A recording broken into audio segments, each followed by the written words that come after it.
తెలంగాణ వ్యాప్తంగా ఉన్న బీసీ నాయకులారా, బహుజన బంధువులారా, మీ రాపోల ఆనందభాస్కర్ నమస్కారం.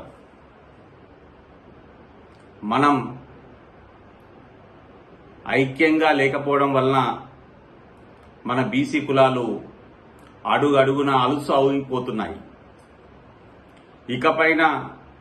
ఇక ముందైనా చేరుకోకపోతే మున్ముందు మనకు మరింత ముప్పు. తెలంగాణ స్థానిక సంస్థల్లో 42% బీసీ రిజర్వేషన్ సాధన, పరిరక్షణ అత్యంత ప్రధానమైనటువంటి అంశమని మీరందరూ గుర్తెరగాలని నా ప్రత్యేకమైన విన్నపం. మన కులాలలో అడుగడుగున మనకు బహుళ కులాలకు చులకన చిన్నచూపు ఉండనే ఉంటుంది. ఎల్లయ్యకు ఎడ్లు లేవు, మల్లయ్యకు బండ్లు లేవు, రాత్రంతా అరకల పంచాయతీ అని రైతాంగ కులాలను ఎద్దేవా చేయడం మామూలే. సంచకారి చీరే సరుకులకు పోతే పట్టుకు పెట్టుబడి లేక శాలీడు గిలగిల అని పద్మశాలీలకు తిరస్కారం ఉండనే ఉంటుంది.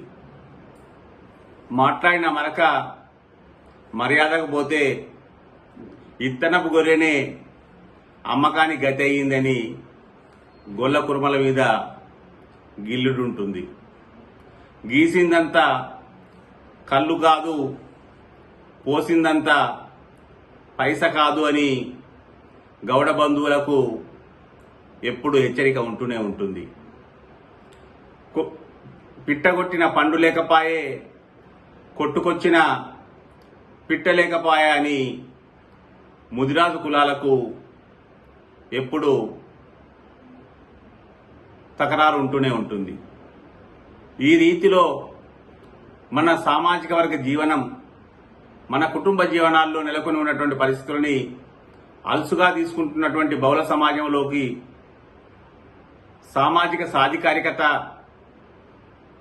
రాజ్యాధికార కాంక్ష, శాసనాధికార కాంక్ష మనది మనంగా నిలుపుకుంటే తప్ప అడుగు వేయలేము.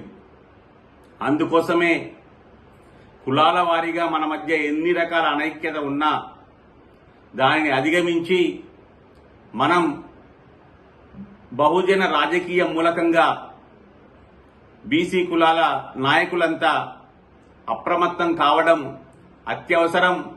అందుకోసం ఇక ముందైనా అన్ని రకాల అరమరికలు దాటి, వైషమ్యాలు విడిచి, భేషజాలు మరిచి కదిలి రమ్మని, కలిసి ముందుకు కదలమని మీ అందరికీ, బీసీ నాయకులందరికీ తెలంగాణ వ్యాప్తంగా చైతన్యానికి రావాల్సిన అవసరం ఉందని మీకు గుర్తు చేస్తా ఉన్నాను.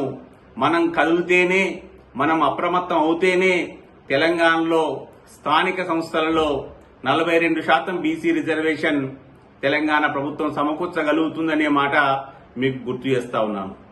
నమస్కారం.